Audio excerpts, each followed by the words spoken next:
आरो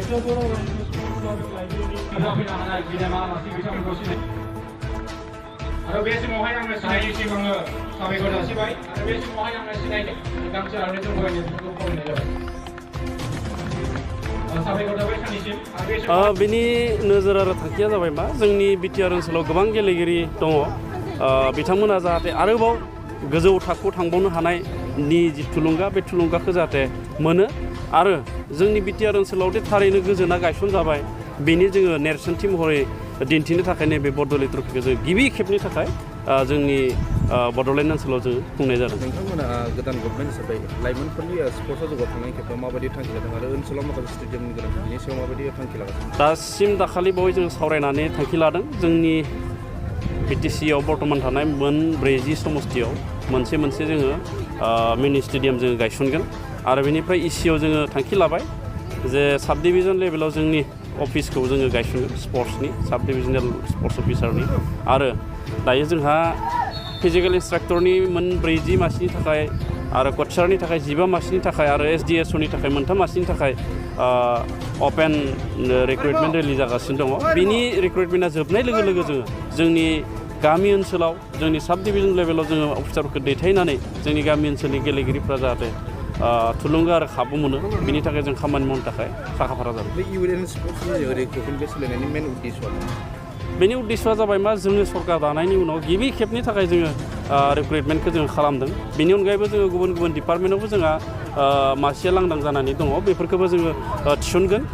जोंहा youth and sports welfare डिपार्टमेन्टनि जि मासि बियो लांदां जानायनि जि प्रसेस बा साख्रि थिसननायनि जि प्रसेस बियो आवगाय जाग्रोनायखाय जोङो बेखौ थिसनग्रोदों। बेनि अनगायैबो बावैसो सिगां आइएसएलआव हायद्राबादखौ चेम्पियनशिप खालामनाय फाइनाल मेचआव देरहाहोनो हानाय पलिसन मार्केटखौ नोंथांमोननि गभर्नमेन्टआ मा मोनसे जोंथ' जोबोद बिथांखौ साबायखर जासिदों।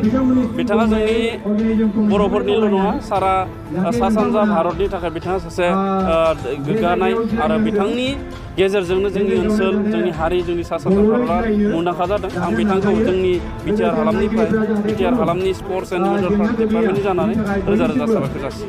बेखौ माने उद्देश्यआथ' बिराद गिदिरथार। आंखौ बेवहाय मोनसे दाख्लै जानानै थांनाय टुर्नामेन्टआव आंखौ आलासि हिसाबै लिंबोदों। बेहाय बहुद खोथा आल'सना खालामनाय जादों। बेवहाय माने चिरां बे एरियायाव मोनसे टिम खालामनानै बे टिमखौ आइ लिगसिम लांनायनि मोनसे सिन्था खालामदों सांग्राङा। ओमफ्राय आंखौ बुंदों नों सहाय खालामबा जागोन होननानै। आं बुंदों आंनि फालारफोरा टेकनिकेल सापर्ट बा जिखुनु माने सहायखौ मोननो हागोन खिन्थु थाखा फैसाथ' गैया जाहैबाय आसा खालामला खिन्थु टेकनिकेल सापर्टखौ फुल होगोन आरोखि। आरो दा बेनिखायनो गुवाहाटि डिस्ट्रिक्ट स्पर्ट्सजों रायज्लायनानै बरदल ट्रफिखौ आं बे रिमट एरियायाव लाबोदों जाहाथे गेलेफुनाय आरो जायफोर गेलेगोन गथ'फोर बिसोर जाहाथे माने एनकारेजमेन्ट मोनो आरो बेजों लोगोसे माने सेलिब्रिटि सासे लाबोनो नागिरदों बायसंगतिया बेजों अलरेडि रायज्लायगासिनो दं आङो। आरो 27 माने 27 तारिखनि परे बियो खबर हरगोन फैगोन ना फैया आरो निश्चितभावे फैनो हागौ। आं बुंदों ट्राइबेल एरिया बियो रिमट एरिया नोंथां फैयोबा बिराद एनकारेजमेन्ट जागोन गतिके बिसोर खोथा होदों आरो। रेंकिं हिसाबै नायोबा बबे क्लाबा दा बर्थमान टप लेभेलाव बे जायफ्रा बरदल ट्रफि गेलेयो जोंनि आसामाव? औ रेंकिं हिसाबैथ' इउनाइटेड नर्थ इस्ट इउनाइटेड एफसिआथ' रेंकिं हिसाबै मोजाङैनो खिन्थु लाजंआबो मोजां दाथ' इउनाइटेड एफसिखौनो जौसिन होननानै बुंजायो। लाजंआबो मोजां ओमफ्राय एआरसि बे माबाया आसाम राइफल आसाम रेजिमेन्टेल माने शिलंनि बिसोरबो मोजां गाज्रि नङा बिसोरनाबो मोजां।